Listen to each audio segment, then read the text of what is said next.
빨리 지나가는 것 같습니다. 워낙 우리 합신교단의 교회는 형제 교회이기 때문에 어디를 가나 같은 교회라 이런 생각으로 바라보았지만 와서 함께 교제하면서 우리 장로님들이나 정말 같이 식사를 하고 말씀을 나누고 하면서 정말 우리는 이렇게 가까운 형제요 자매라고 하는 것을 더 깊이 느낄 수 있었던 그런 기간이었던 것 같습니다. 너무나 많은 저도 사랑을 받고 또 교우들과 함께 집회를 하면서 우리가 같은 마음을 가지고 있는 사람들이라는 것, 이것을 확인하는 게 얼마나 행복했는지 모르겠습니다. 하나님은 살아계시고 우리 가운데 역사하시는 주님이 되시는 줄로 믿습니다.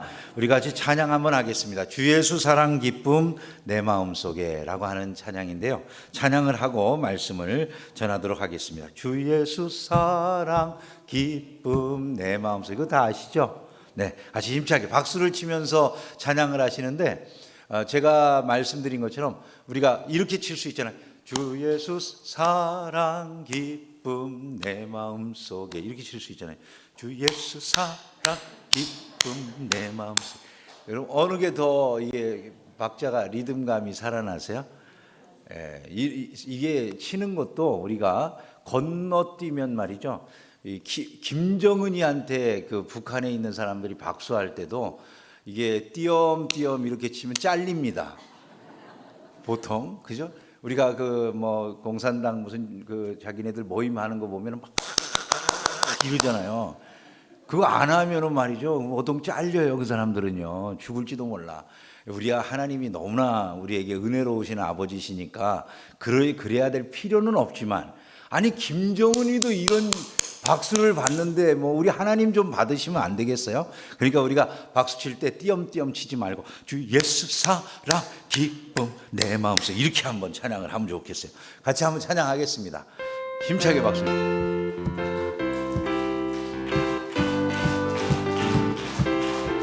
주 예수 사랑 기쁨 내 마음속에, 내 마음속에, 내 마음속에 주 예수 사랑 기쁨 내 마음속에, 내 마음속에 있네. 나는 기뻐요 정말 기뻐요 주 예수 사랑 기쁨 내 맘에. 나는 기뻐요 정말 기뻐요 주 예수 사랑 기쁨 내 맘에. 잠깐만요. 아니 근데 여러분 정말 기쁘세요? 집회를 하고 나니까 정말 기쁘세요? 얼굴 표정이 이렇게 기뻐야 되는데 주 예수 사랑 기쁨 싸울 것 같아요. 그런데 이게 우리가 정말 기쁨이요 여기에 나타나면 좋을 것 같아요. 우리 동흥교회가 예수님의 사랑과 기쁨으로 가득 찬 교회인 줄로 믿습니다.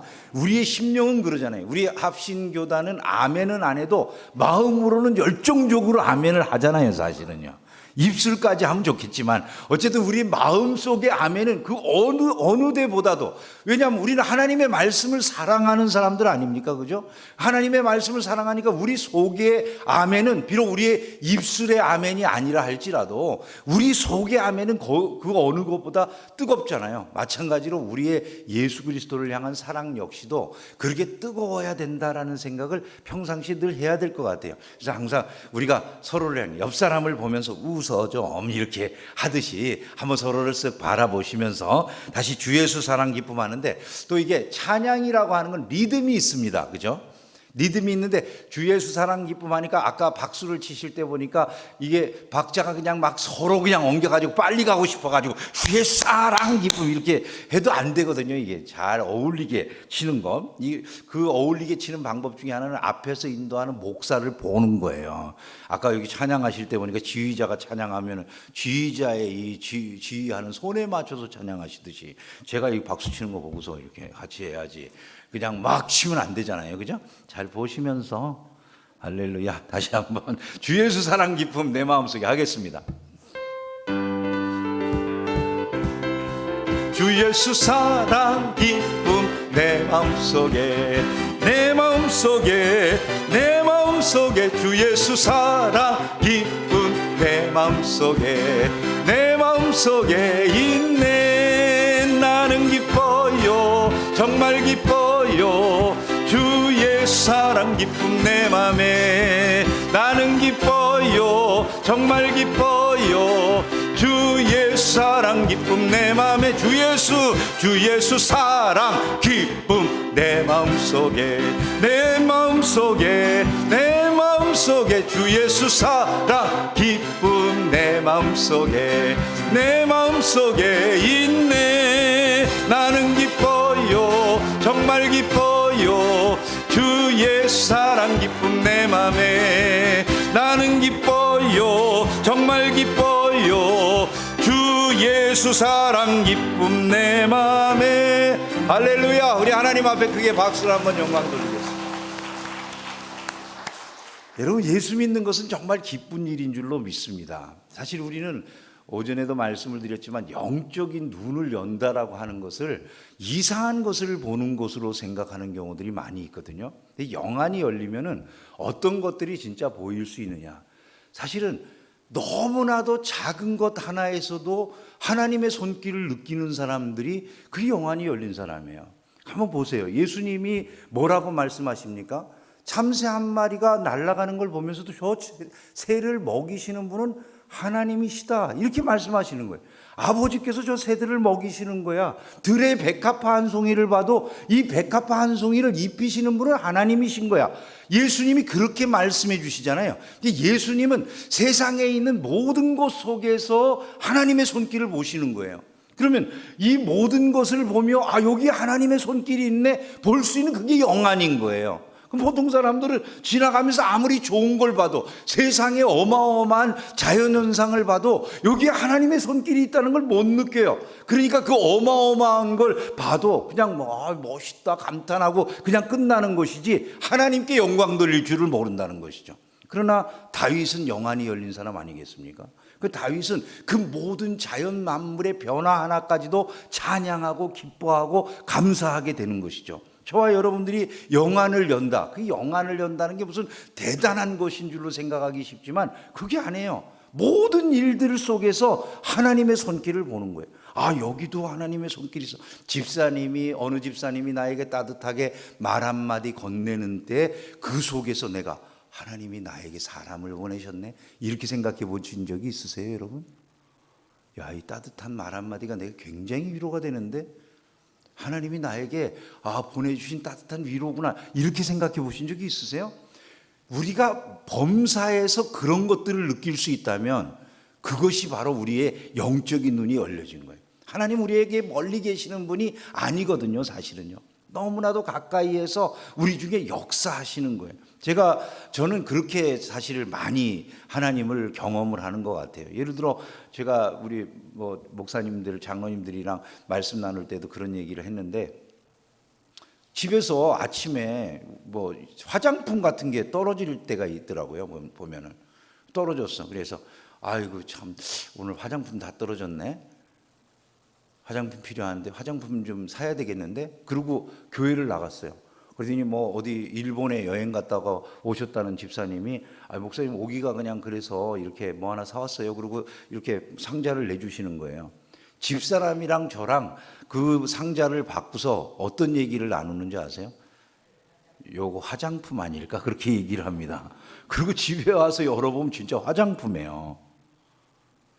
여러분, 저는 전율이 느껴질 때가 정말 많았어요. 전율이, 그게 작은 일 같잖아요. 작은 일 같잖아요. 근데 너무 신기하죠. 그게 그냥 한 번, 두 번이 아니거든요. 그냥 한 번, 두 번이 아닌 거예요. 그냥 말하기가 무섭게, 제가 전에 말씀드리잖아요. 뭔가 하나님께 말씀을 드리면 옆에서 자식에게 마치 아버지가 너 지금 그거 필요하냐? 그냥 얼른 말하기도 전에 주고 싶어 하는 듯한 이런 느낌으로 느껴질 때가 있다는 거예요. 여러분, 성도들의 손길 속에서 하나님께서 내게 그렇게 말씀하는 것에 민감해지기 시작하면 흥미롭습니다. 그런 것이 더 많아집니다. 자꾸 많아져요. 물론 그것을 우리가 매번 이렇게 하는 것 자체가 꼭 하나님의 응답입니다, 그렇게 말하는 것을 너무 신비주의 아닙니까? 제가 무슨 신비주의를 이야기하는 게 아니라요, 우리가 그만큼 하나님의 손길이 가까이 있다는 걸 느끼고 살아가는 것이 실생활에 우리에게 정말 필요한 일이라는 거예요. 왜냐하면 우리는 마치 하나님이 뭐 이신론에서 주장하는 것처럼, 이신론이라는 게 그런 거잖아요. 하나님이 자연 만물을 다 만들어 놓으신 다음에 멀리 우주 밖으로 나가셨어. 그래서 이 우주는 그냥 하나의 자연 만물의 법칙에 의해서만 움직여지는 거지 하나님이 때때로 이 속에 역사하는 게 아니다, 이렇게 생각하는 게 이신론이에요. 근데 그 이신론적인 주장과 같이 우리는 우리의 실생활 속에 하나님이 구체적으로 들어와서 역사하신다, 이런 생각을 못하고 살아갈 때가 너무나 많지 않냐는 거예요. 실제 하나님이 살아계시다고 믿습니까? 우리가 믿습니까 여러분? 왜 대답이 없으세요 여러분? 하나님이 살아계시면 안 믿는 분들이 여기 누가 있겠어요? 다 믿는데 문제는 우리가 정말 그분이 우리 곁에 와서 역사하시고 말씀하시고 내게 다가오신다는 생각을 갖느냐라는 거예요. 여러분, 성경의 말씀은 모든 것이 그런 거잖아요. 하나님이 내 앞과 뒤와 좌우를 다 감싸고 계신다, 이렇게 말씀하는데요. 우리가 언제 그런 걸 느껴야죠, 신앙생활하면서. 그러니까 우리가 막 하거든요. 막 사람들을 미워하기도 하고, 막 다른 데다가 막 손가락질을 하고, 다른 사람들을 향해서 막 온갖 공격을 하고, 이럴 수 있잖아요. 우리가 그렇게 막 하는 이유가 뭐 같으세요 여러분? 어떤 경우에? 그래서 우리가 사실 하나님을 별로 인식을 안 하는 것일 수 있어요. 근데 우리가 신앙이 번성하고 깨어날 때, 그때는 제일 먼저 일어나는 현상이 뭡니까? 하나님을 향한 경외심이에요. 경외심. 여러분, 우리 개신교 신학, 특별히 이 개혁주의 신학에서 제일 중요한 강조점이 어디 있을 것 같으세요? 우리는 개혁파 교회잖아요, 그죠? 이 개혁파 교회에서 제일 강조해야 될 그 내용이 어디에 중심이 있을 것 같으세요? 하나님을 경외하는 마음이에요. 너무나 하나님이, 요즘 뭐 우리 다른 종파들의 경우에는 하나님을 너무 가볍게 여기잖아요. 하나님을. 근데 그게 아니라 우리는 하나님을 경외하는 마음을 중심으로 하는 사람들이라는 거죠. 그 하나님을 경외하는 마음이 우리 안에 꽉 차 있을 때 우리는 조심하게 된다는 거죠. 말이나 행동이나 모든 것 하나하나를. 그것이 바로 우리의 신앙생활이 돼야 된다는 사실을 잊지 않기를 주님의 이름으로 축원합니다. 세상이 다 변해가고 있어요. 근데 저는요, 오늘 이런 말씀을 드리고 싶어요. 다 변한다 할지라도 우리만은 변해서는 안 된다. 다 주님의 곁을 떠나간다 할지라도 우리만은 주님의 곁에 남아 있어야 된다. 다 모든 사람들의 신앙이 변질된다 할지라도 우리만은 신앙이 변질되지 말아야 된다는, 우리가 왜 지금 이와 같이 보수적인 신앙을 지키자 그렇게 말씀하는 겁니까? 다른 사람들이 변질될 수 있는데 변질 안 되겠다고 하는 거잖아요. 뭐 우리가 보수라고 하는 게 조용히 예배하고 그냥 말 안 하고 그냥 아멘 안 하고 이런 것이 보수라고 할 수는 없는 거잖아요. 진짜 보수라고 하는 것은 우리 안에 정말 하나님의 말씀에 대한 확고한 믿음, 그리고 그 말씀이 진실로 이루어진다는 이 확신, 이것들이 있는 것, 그게 제일 중요한 것 아니겠습니까? 이것이 저와 여러분들을 확고하게 붙잡는 은혜가 있기를 주님의 이름으로 축원합니다. 우리는 삼손 이야기를 다 잘 알잖아요, 그죠? 오늘 삼손 이야기를 좀 하려고 하는데, 이 삼손이라고 하는 인물은 우리가 보통 알 때 어떻게 알고 있죠? 삼손, 힘센 인물, 힘센 삼손, 그리고 나중에 타락한 삼손, 뭐 이렇게 표현해도 되는지 모르겠어요. 그냥 여자에 미친 삼손, 바람쟁이 삼손, 뭐 이렇게 우리가 보통 그런 생각을 하기가 쉬운 것 같아요. 근데 제가 이제 삼손을 저도 이제 보통 때 설교로 막 그런 이야기를 많이 들어서 삼손에 대해서 그런 마음을 가지고 이제 제가 저희 교회에서 설교를 하려고 삼손을 연구를 했어요. 그래서 제가 이 삼손을 연구하다가 삼손으로 박사학위를 받았어요. 근데 이 삼손이라고 하는 인물을 연구하니까 흥미로운 게 한 가지 있었어요. 그게 뭐냐면 이 삼손이라고 하는 인물이 우리가 생각하는 것과는 좀 다른 부분이 있어 보이지 않는가라고 하는 것이었어요. 오늘 말씀에도 보면은 이 삼손이 블레셋의 가사 지역에 가서 거기에 있는 한 기생집에 들어갔다, 이렇게 돼 있잖아요, 그죠? 기생집에 들어갔다. 우리의 머릿속에 딱 기생집에 들어간 삼손 하는 이야기를 듣는 순간에 어떤 생각이 떠오릅니까?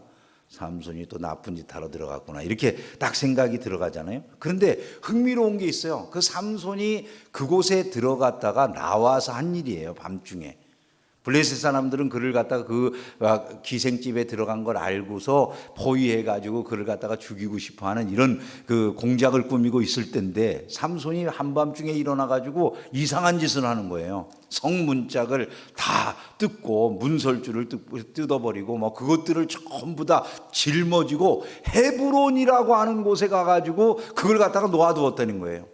근데 여러분, 이게 얼마나 이상한 일이냐면, 문짝을 떼어가지고 옮겨간 그 가사에서 헤브론까지의 거리가 64km예요. 여러분, 그걸 생각해 보셨어요? 64km면 거리가 얼마나 됩니까?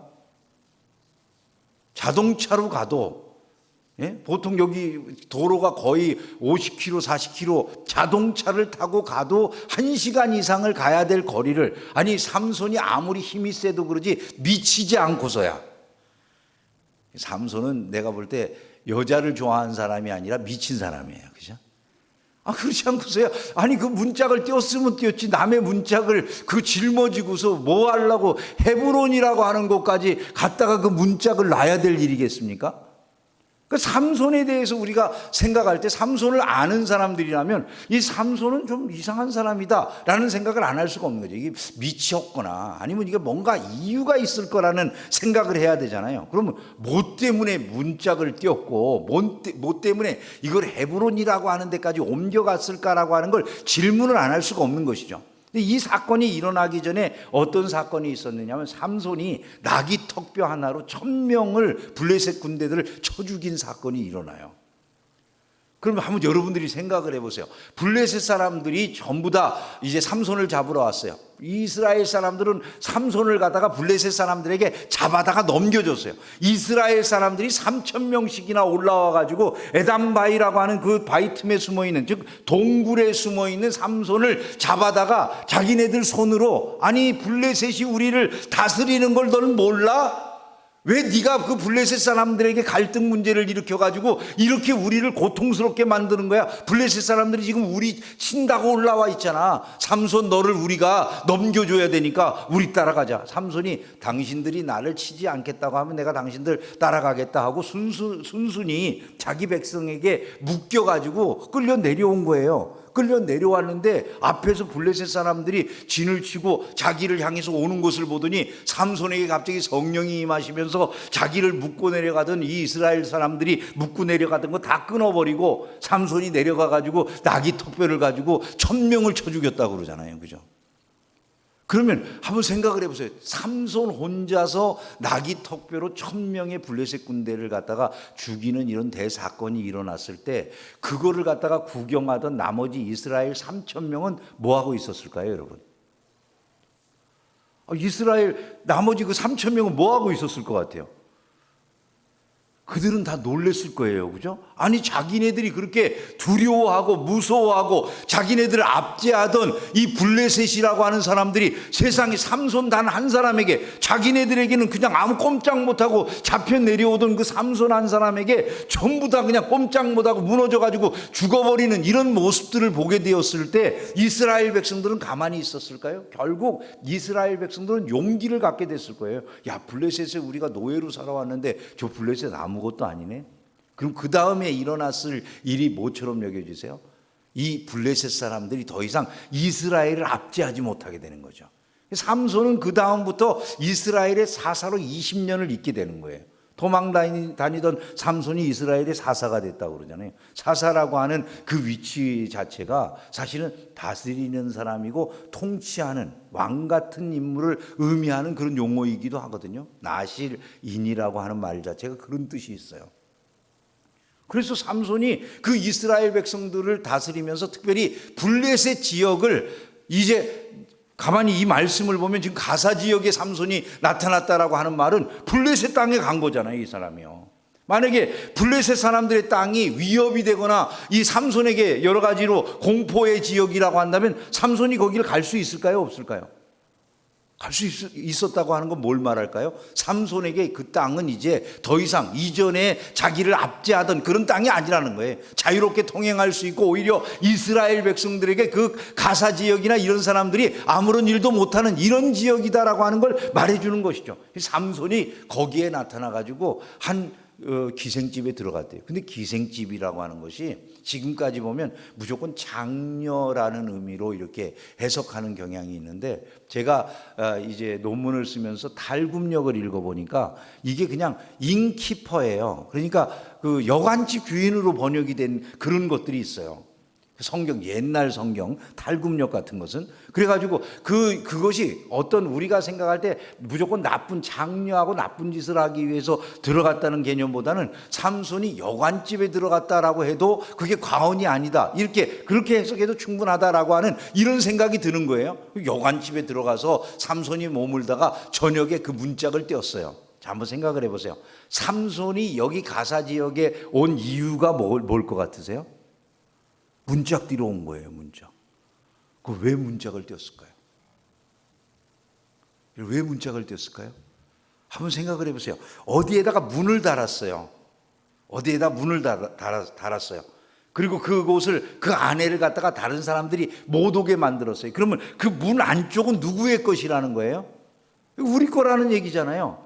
근데 이 문짝이 있는 것이 자기네들 것이다라고 하는 것을 주장한다면, 블레셋 사람들이 달아놓은 문짝이니까 이 문짝 안은 이게 우리 블레셋 사람들이 다스리는 곳이야 라고 선언하는 것과 같은 것이죠. 근데 삼손이 가가지고 그 문짝을 뜯어버렸어요. 어떤 의미가 있을까요, 여러분?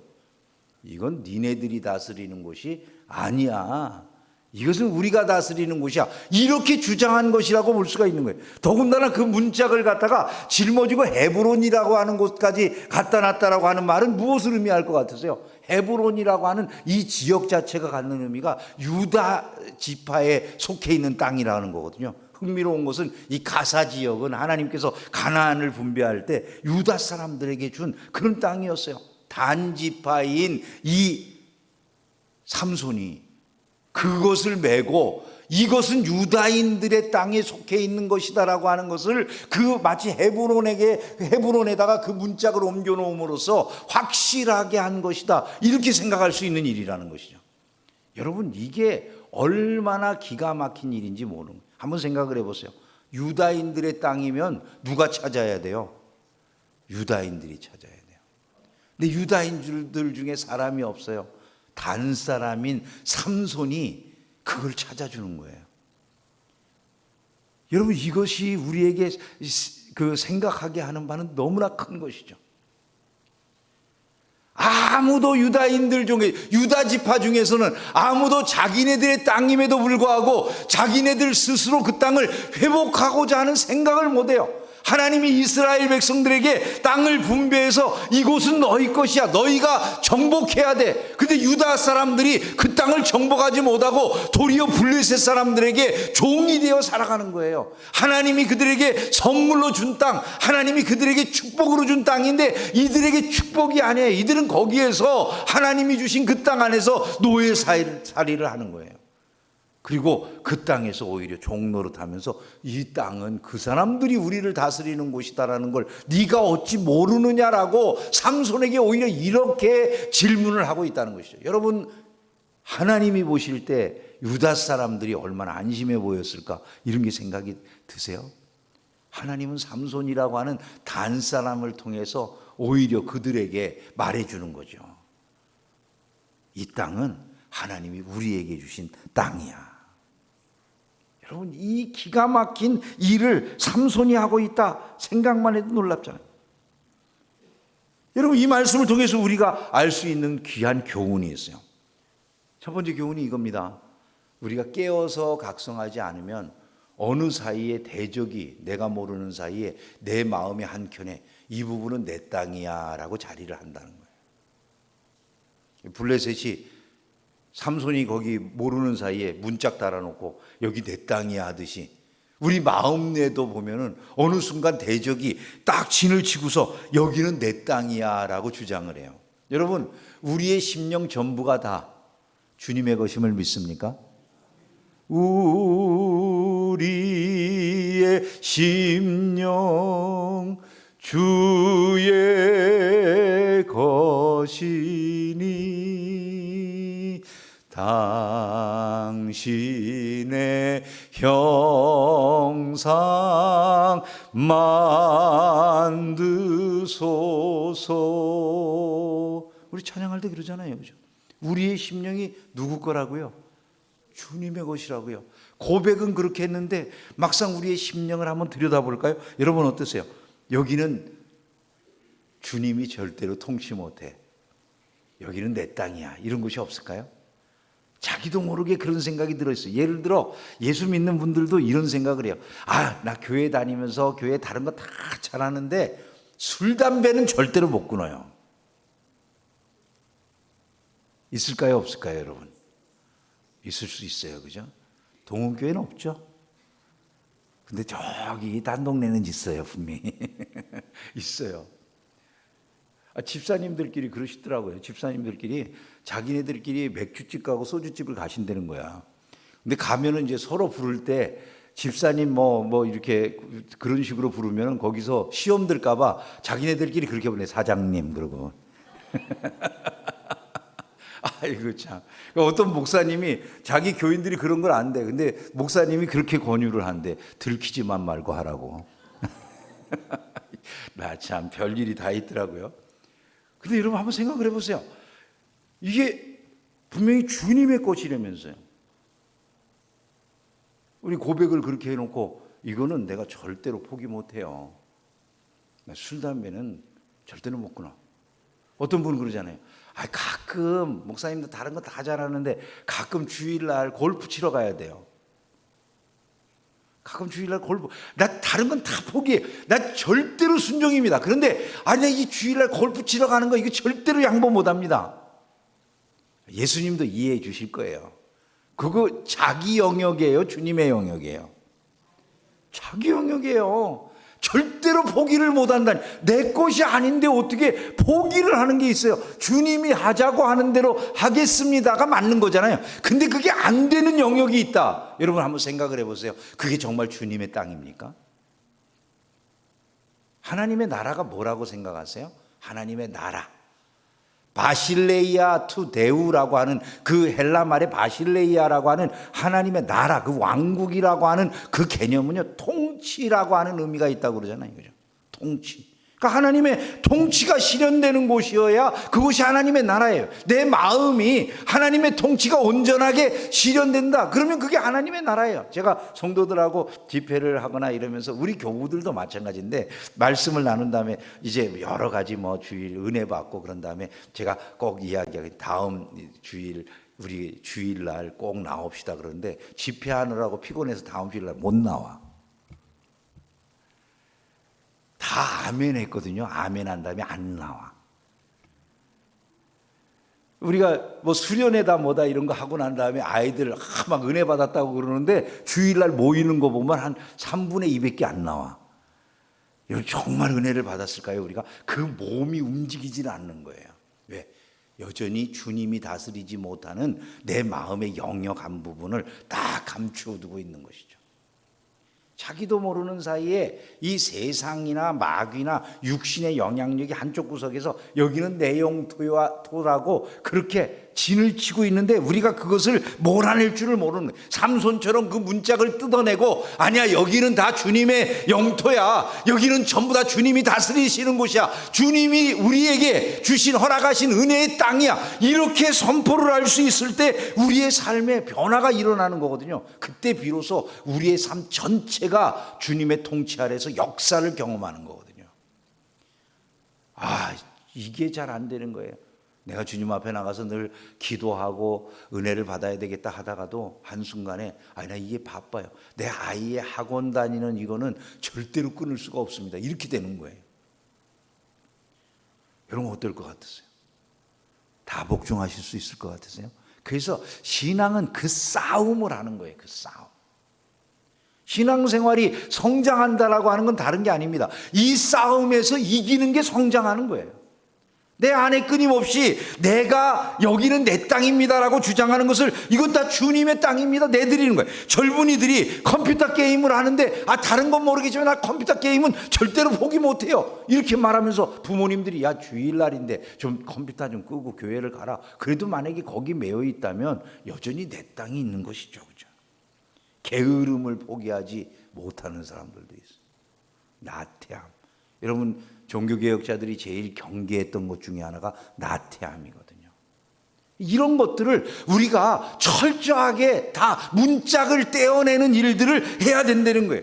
내 정치 성향 이런 것도 문제가 돼요. 하나님의 말씀이 중심입니까? 우리의 정치 성향이 중심입니까? 이렇게 물어봐야 되잖아요. 제가 저희 교회에서 이야기하면 저희 서울은 아주 그냥 이 정치적으로 굉장히 민감하거든요. 서울은 저희 교회 장로님들도 좌파, 우파가 있어요.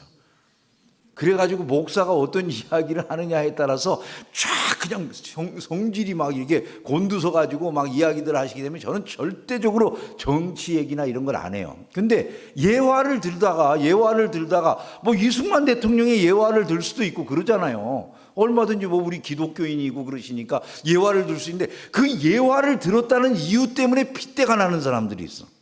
우리 목사님은 갑자기 아주 그냥 극우파인가 봐 이렇게 생각을 해버리는 분들이 있는 거죠. 근데 제가 그런 얘기를 들을 때 항상 하는 말들이 있어요. 목사는 좌파도 우파도 아니고 예수파다.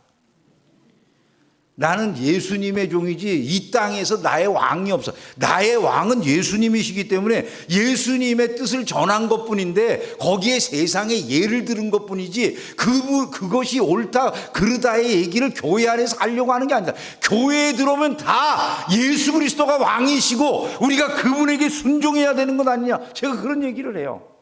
도대체 교회에 와서도 세상의 정치 성향에 딱 자기의 자리를 잡아놓고 난 이거는 절대로 양보 못해 이렇게 되어 있으면 하나님의 말씀이 그 영역에 들어올 수 있을까요? 없을까요? 아니요. 이 교회에서는요 주의 말씀만 듣는 거예요. 믿으시기를 주의 이름으로 축원합니다.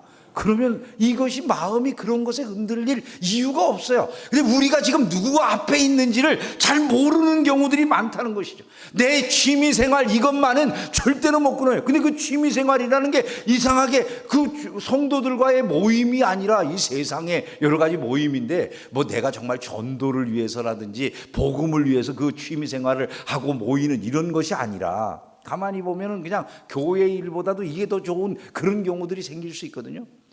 정말 주님이 다스리는 영역입니까? 그걸 우리가 물어봐야 된다는 거예요. 삶을 살아가면서 어느 사이에 이 가사라고 하는 곳에 문짝 달아놓고 여긴 우리 땅이다 이렇게 주장하는 것과 같은 일들이 우리의 심령의 영역 속에서 일어날 수 있다는 것을 생각할 수 있어야 된다는 거예요. 삼손처럼 이 모든 것을 몰아내는 은혜가 있기를 주님의 이름으로 축원합니다. 다른 사람들이 다 편했어도 나만은 우리만은 동교회만은 세상의 모든 교회들이 다른 생각을 하고 무너지는 일들이 있다 할지라도 동원교회만은 하나님의 말씀 위에 굳건하게 서서 흔들리지 않는 믿음의 공동체를 이루어 가시기를 주님의 이름으로 축원합니다. 삼손처럼 하나님의 말씀만 옳다고 생각하니까 삼손은 이 사람들은 이게 이거 블레셋의 땅이라고 생각을 하고 유다 사람들도 블레셋이 우리를 다스리는지를 네가 알지 못하느냐 이렇게 말을 하고 있을 때 삼손만은 다른 생각을 하는 거예요. 아니야 이 땅이 분명히 하나님이 유다 백성들에게 준 땅이라고 그랬잖아.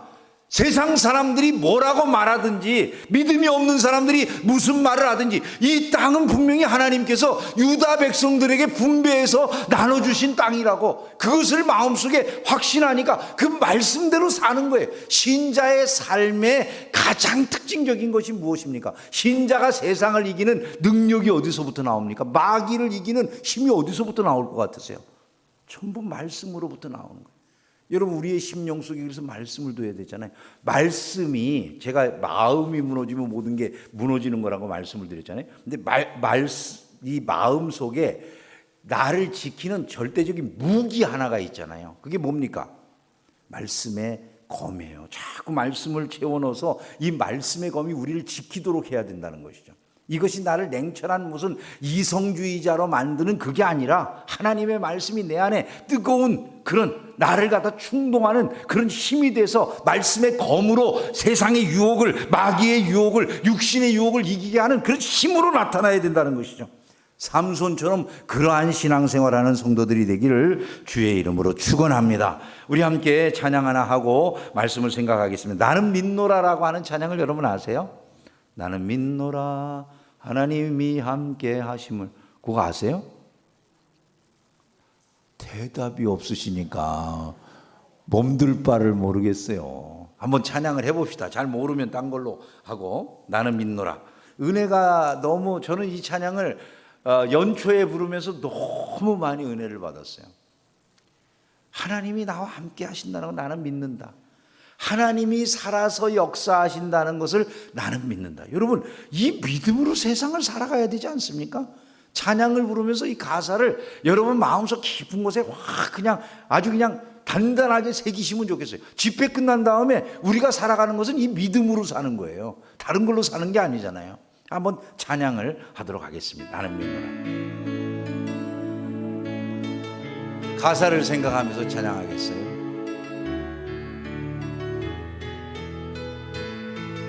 깊은 슬픔 가운데, 깊은 슬픔 가운데 홀로 방황할 때에 주님은 나를 위로하셨네.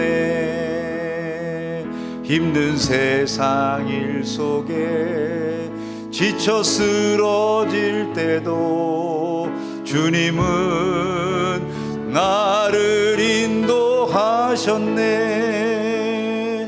나는 믿노라 하나님이 함께 하심을. 나는 믿노라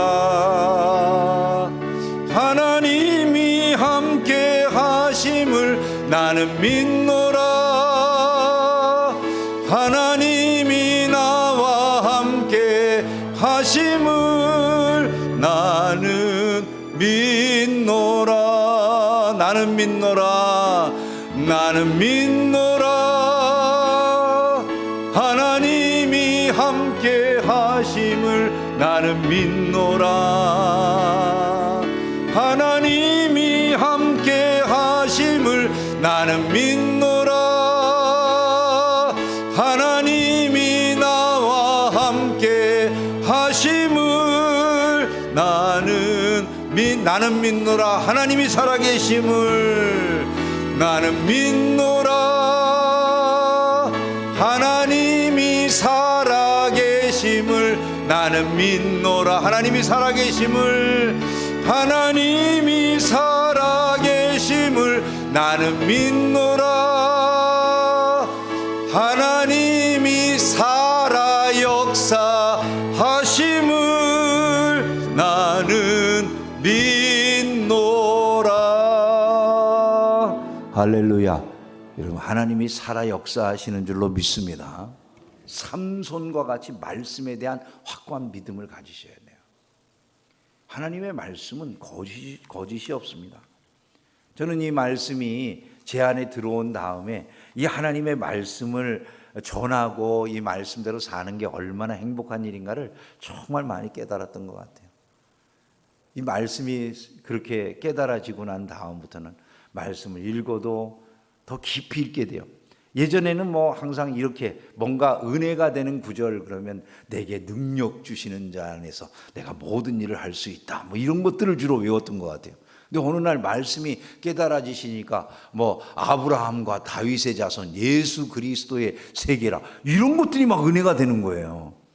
별일이죠, 그죠? 여러분, 근데 그런 게 진짜 은혜로운 말씀들이더라고요. 왜? 그게 역사를 갖다가 세상에 그렇게 단순하게 정리한 말씀이 없어요. 여러분, 사람의 이름, 성경에 보면 족보가 나올 때마다 우리가 졸릴 수 있잖아요, 그죠? 근데 족보가 우리에게 중요한 이유가 뭐 같으세요? 성경의 족보가? 성경의 족보가 왜 중요한 것 같으세요? 제가 알고 보니까요, 성경의 족보가 역사를 제일 줄여놓은 거예요, 그게요. 역사를. 그래서 우리가 이순신 그러면 그냥 이름을 듣는 순간에 이순신 장군 주변에 일어났던 일들이 이름으로 쫙 깨달아지잖아요. 그죠? 마찬가지로 아브라함과 다윗의 자손 예수 그리스도의 세계라라고 하는 그 말을 듣는 순간에 이게 성경이에요. 사실 성경 전체를 구약에서부터 신약까지 쫙 펼쳐놓은 거예요. 왜 그러냐면 아브라함이 믿음의 조상으로 하나님께서 너와 함께 하나님 나라 세우겠다고 말씀하시잖아요. 아브라함에게 내가 내게 지시할 땅으로 땅이 있고 내가 너를 큰 민족이 되게 하겠다. 국민이 있어요. 그죠? 그리고 그것을 내가 다스린다. 그러니까 주권자가 하나님이시다라는 거예요. 그래서 주권이 하나님께 있는 그 하나님의 나라를 세우시겠다. 이렇게 말씀하시잖아요. 그리고 육신적인 눈앞에 물리적인 그 세계를 완성하신 때, 그때가 언제냐 하면 하나님이 세우시겠다고 하는 그 나라가 완성된 게 다윗의 때예요. 아브라함에게 약속하신 저 북쪽으로는 유브라데 있는 데까지의 그 약속하신 땅, 남쪽으로는 애굽 변경까지 이르는 그 땅, 그 모든 땅들을 물리적으로 완전하게 약속하신 대로 주시고, 다윗이 늘 자기 위에 하나님이 다스리신다는 그 의식을 가지고 있는 왕으로 그 많은 백성들을 다스리게 되는 그 온전한 나라가 완성됐을 때, 바로 그 나라가 하나님이 말씀하신 아브라함에게 약속하신 이 나라가 이루어진 거구나. 그러니까 한번 생각을 해보세요. 진짜 그 나라가 이루어진 다음에 뭐가 있을 것 같으세요? 영광이 있잖아요. 그래서 솔로몬 시대에는 놀라운 영광의 축복이 있는 거예요. 막 금과 은이 흔하고 뭐 천국의 삶과 같은 어마어마한 부유함을 누리잖아요. 그죠? 근데 문제는 구약이 이게 모형이란 말이에요. 구약은 그림자요 모형이라고 그러잖아요. 그 구약의 모형이, 예를 들어 드라마 세트가 아무리 좋아도 이것이 보여주는 것은 이게 실체가 아닌 거예요. 그래서 그것이 무너져요. 그 다음부터는 서서히 무너져 가면서 마지막에 예수 그리스도께서 오셔서 진짜 영의 세계를 완성시켜 주시는 거예요. 그죠? 근데 이 흥미로운 건 예수님이 완성하신 그 세계가 우선은 영적인 세계로 완성되어 있으니까 눈에 보이지 않는 세계의 모든 것을 하나님께서는 이 구약의 모형을 통해서 우리가 이 눈을 뜨고 살아가는 이 세계에서 영적인 세계에 이런 일이 일어나는구나, 그걸 알 수 있게 해준 것이죠. 그래서 구약 이스라엘의 삶이라고 하는 것은 우리가 영혼의 세계에서 경험하는 영적 전투를 그 사람은 실제 세계에서 보여주면서 우리의 영혼의 세계에서 이런 일들이 일어나는구나, 그거 알게 해주는 거예요. 여러분, 그렇게 구약과 신약을 읽으면 얼마나 흥미진진한지 몰라요. 그래서 저는 아브라함과 다윗의 자손 예수 그리스도의 계보라는 그 말씀을 딱 보는 순간에 너무 은혜를 받았어요. 세상에 이렇게 기가 막힌 말씀이 있구나, 이런 생각이 들어가지고, 이렇게 짧게 그 단순한 몇 개의 그 이름을 가지고서 성경의 모든 역사를 한꺼번에 쫙 정리를 해주는 거예요. 그래서 제가 그 말씀을 보는 그때에, 야, 이게 신약과 구약이 이렇게 기가 막히게 연결되어 있네, 이걸 깨달았어요. 여러분, 우리의 신앙생활, 이 신앙생활의 여정이라고 하는 것, 우리는 어떻게 바라보고 있는지 모르지만 우리 인생이라고 하는 게 얼마나 짧습니까? 그죠? 한평생이라고 하는 게 금방 지나가잖아요. 아무리 뭐 젊은 그런 모습을 지니고 계셨던 분들도, 제가 처음에 목회를 시작할 때만 하더라도 너무 이제 젊은 그런 목회자가 목회를 하니까 교우들이 오셨는데, 교우들도 다 젊은 분들이 오셨어요.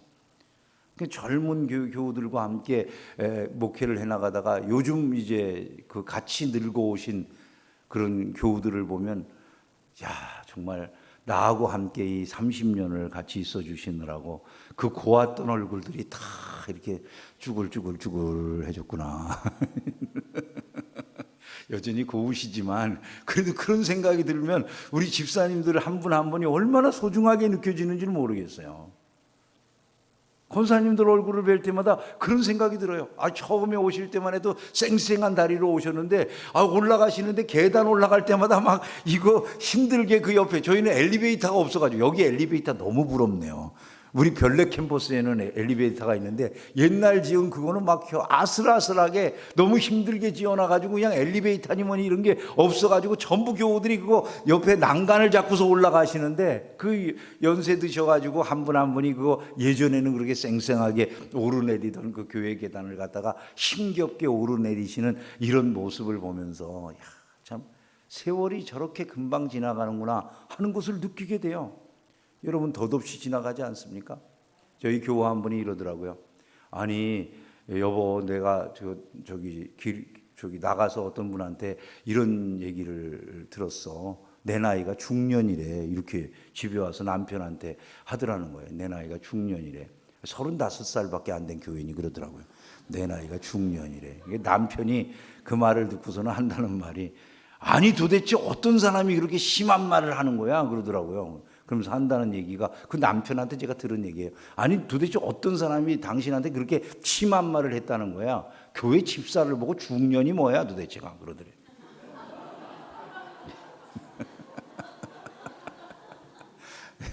아니 교회 집사를 보고 중년이 뭐냐고.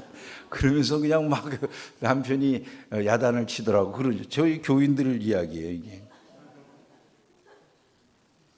금방 중년이 되잖아요. 근데 그죠?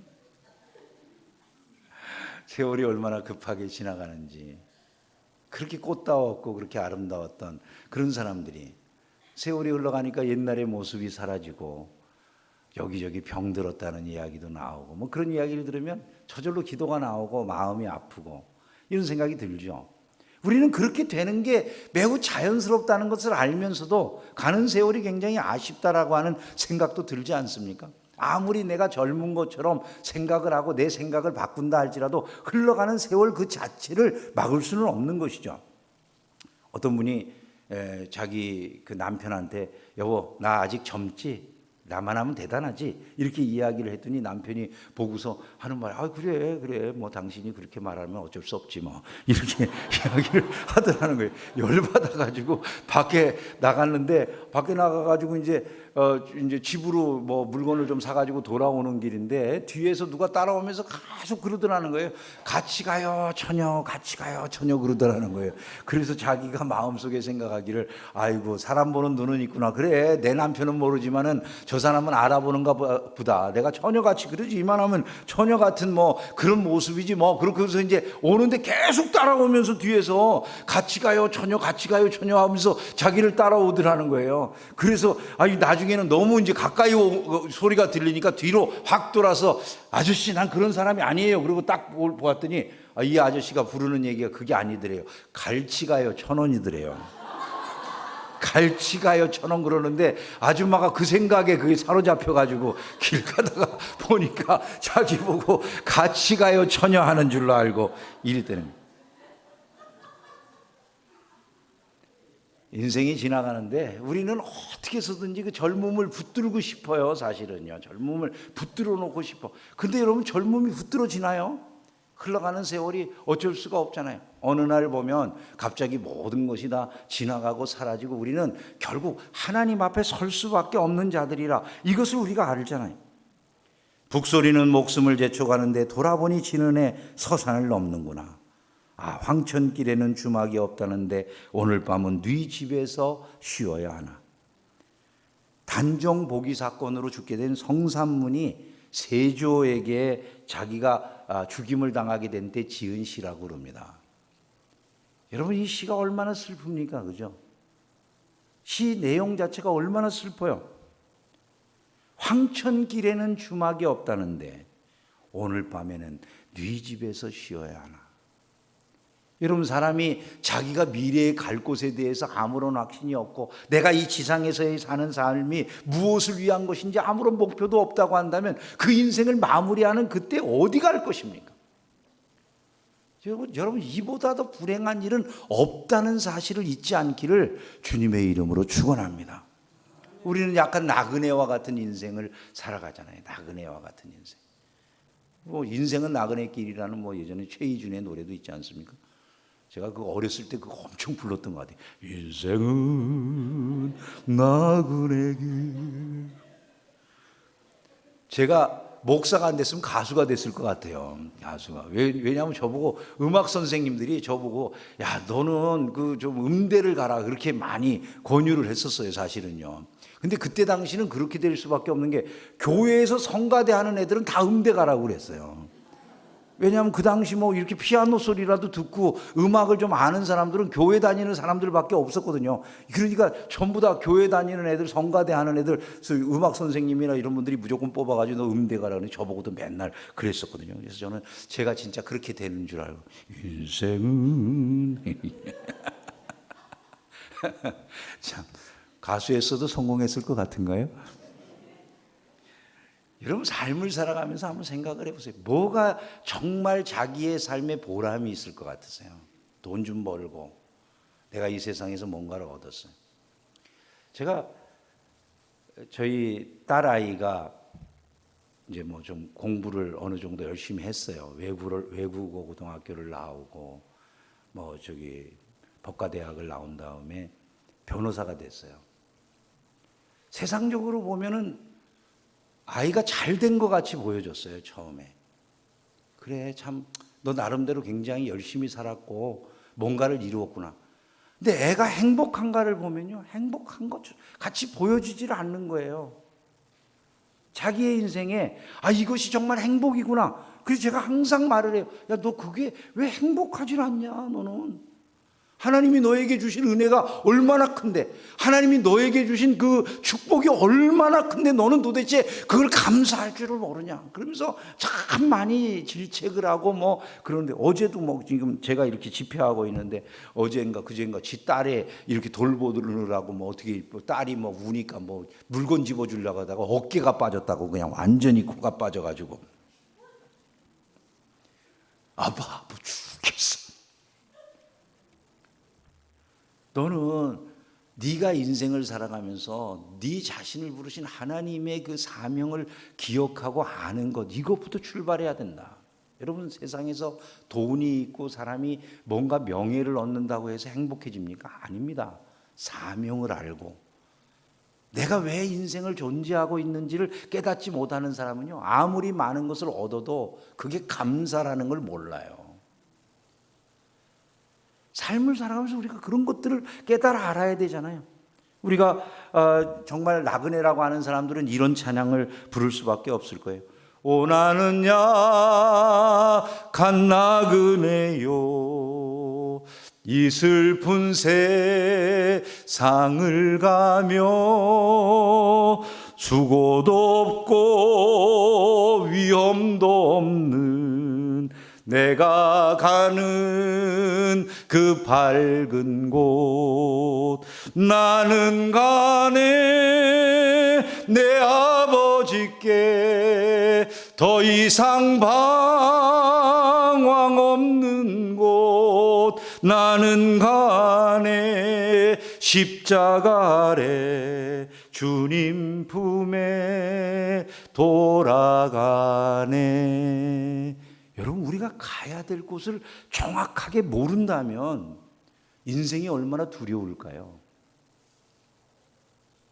여러분, 마지막 순간 우리가 서야 될 그곳이 선명하게 보여지지 않는다면 여러분, 우리 인생처럼 떨리는 게 어디 있겠어요? 저는 죽음 앞에서 사람들이 떨지 않을 수 있을까 이런 생각이 저절로 들어요.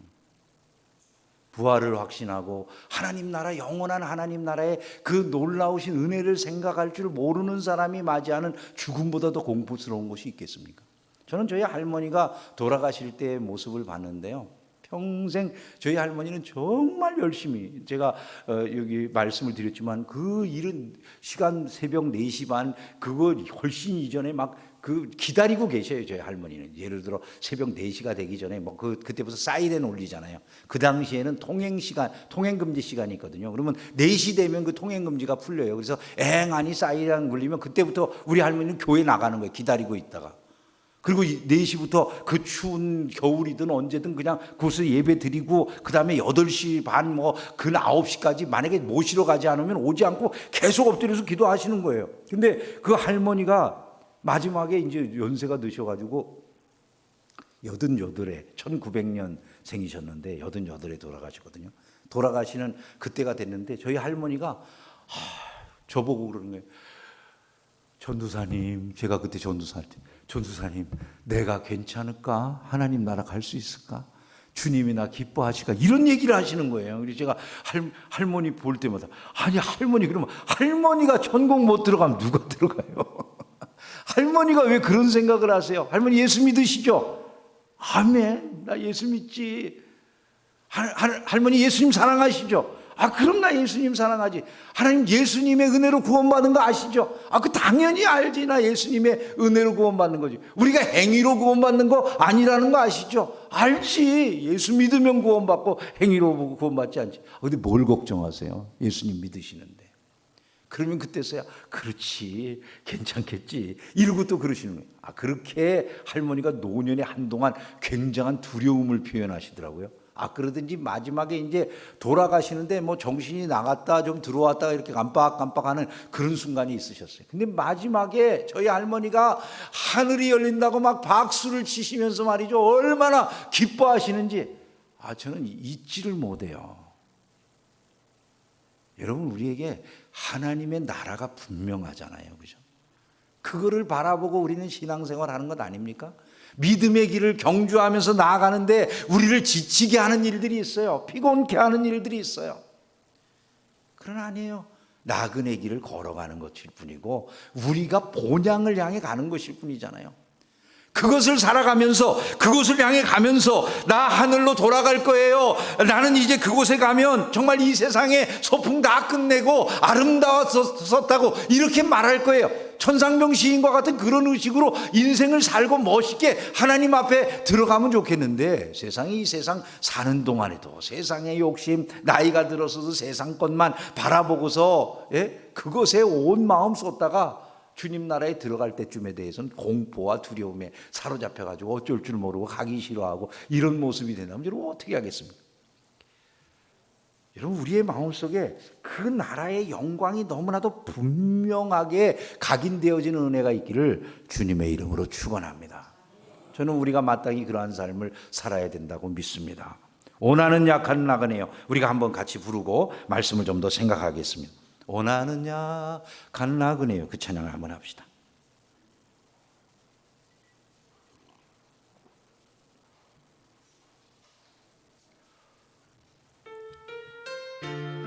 가사를 마음에 새기면서 우리는 약하고 부족하지만 주님의 은혜 가운데로 나아가는 것입니다.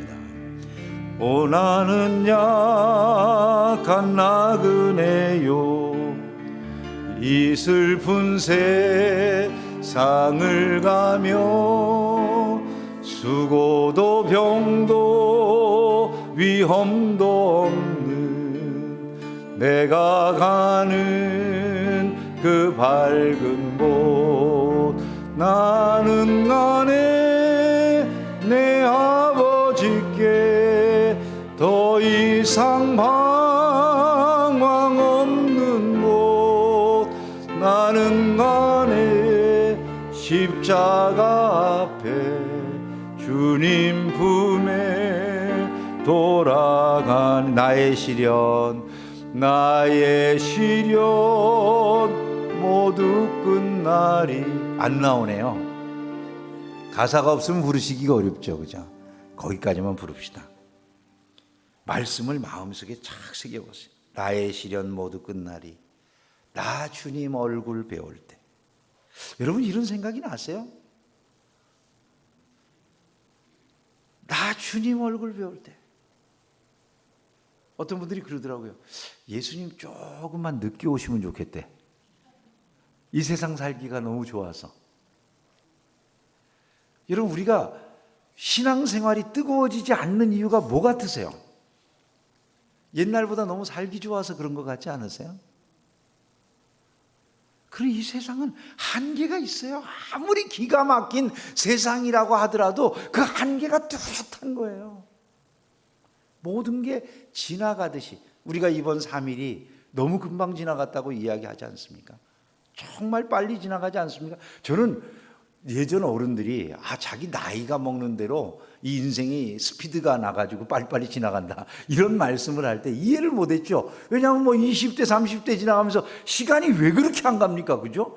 아니, 한 해가 지나가는 게 너무너무 어렵게 느껴지지 않았습니까? 그런데 그것이 40, 50, 60 이렇게 넘어가기 시작하니까 그 다음부터는 뭐 이 인생의 속도가 그것만큼 스피드가 나니까 1년이 어떻게 지나가는지를 모르겠어요. 금년 시작한 게 엊그제 같아요, 진짜 마음은. 근데 벌써 3월 달이잖아요. 여러분, 세상이 그렇게 흘러가 버리고 만다라는 것을 우리는 잊으면 안 된다는 것이죠. 어떤 사람들은 이 세상에서 마음껏 재미있게 살자라고 그래요. 제가 최근에 어떤 신부님인가 하는 분이 인터넷에 또 방송에서 유명한 황모 신부라고 하는 분이 얘기하는 거 보니까 이 세상을 살아가면서 제일 중요한 게, 그분이 그러더라고요. 10대, 20대, 30대 이 세상 살아가면서 제일 중요한 게 뭘까? 뭐라고 대답했을까요? 그 신부님이? 먹고 마시고 즐기는 거래요. 그러면 40대, 50대, 60대에게 제일 중요한 일은 뭘까요? 먹고 마시고 즐기는 거래요. 그러면 60대, 70대, 80대 제일 중요한 게 뭘까요? 먹고 마시고 즐기는 거라는 거예요. 그분 얘기가, 그럼 80대에서부터 120세까지 제일 중요한 일은 무엇일까? 똑같은 얘기를 하는 거예요, 이분이요. 제가 그분의 이 얘기를 듣고 막 사람들이 즐거워하고 좋아하고, 아 그래 뭐 집 팔아가지고 자식들에게 줄 게 아니라 내가 먹고 마시고 즐겨야지, 다 그러시더라고요. 갈비 자녀들이 안 사준다고 서운해하지 말고, 그 신부님 얘기가 재미있는 게, 갈비 자식들이 안 사준다고 서운해하거나 그거 괜히 그 자식들하고 갈등하지 말고 집 팔아가지고 자식들 주지 말고 갈비 사 먹으래. 참 듣기에 따라서 좋게 들리는지 그 들으시는 분들이 다 깔깔대고 웃고 다 기뻐하더라고요. 천주교 시인들이, 천주교 그 성도들이. 근데 제가 그 말을 들을 때 한 가지 빠져 있다는 생각이 들었어요. 먹고 마시고 즐거워하는 거 중요하지만 여러분, 우리가 즐기자고 이 땅에 보내진 게 아니라는 걸 우리가 모를 때가 있어요. 우리가 하나님의 영광을 위해서 살아가는 자들이라는 걸 그분은 신부님인데도 그걸 이야기를 하고 싶지는 않은가 보더라고요. 사람들이 좋아하는 게 그것은 아닐 테니까. 여러분, 주님을 위해서 살아가는 게 여러분에게 부담입니까? 행복입니까? 예수 위해서 봉사합시다 그러면 사람들 안에 이런 생각이 드는 것 같아요. 아, 이거 뭔가 손해보는 것 같아 좀. 옛날에는 안 그랬는데 요즘은 그런 생각을 하는 분들이 굉장히 많이 생긴 것 같아요. 주를 위해서 일합시다. 굉장히 손해보는 것 같이 여기는 이런 마음들이 있는 것 같아요. 근데 여러분, 이보다 더 영광스러운 일은 없다는 것을 우리가 주님 앞에 서게 되는 그날 알게 될 거예요. 왜? 우리가 찬양 지금 하듯이 우리는 주님의 품으로 돌아가는 거거든요. 주님의 품에 돌아갔더니 그들에게 물어보셔요. 주님이, 너 뭐 하다 왔냐? 먹고 마시고 즐기다 왔습니다. 잘하였도다 착하고 충성된 종아. 여러분, 주님이 그렇게 말씀하시리라고 생각이 되십니까?